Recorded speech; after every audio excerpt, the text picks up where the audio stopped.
চমৎকার বিষয় কোনটা?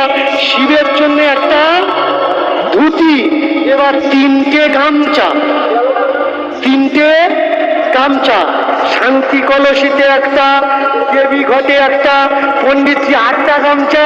বলে এটা শিয়াল? শিয়ালের জন্য কোন দেশে শিয়ালে গামছা পরে বলুন তো? শিয়ালে গামছা পরে মা শিয়াল গামছা পরে, শিয়ালের জন্য একটা গামছা লাগবে। বললে শোনো, বোঝা লাগবে, এদের দিয়ে কখনো না।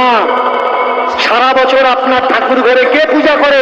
মায়েরা হাত তুলে বলবেন, আপনাদের ঠাকুর ঘরে সারা বছর কারা পূজা করে? বলে আপনারা পূজা করেন, তাই লক্ষ্মী পূজার দিনে এদেরকে রাখেন কেন?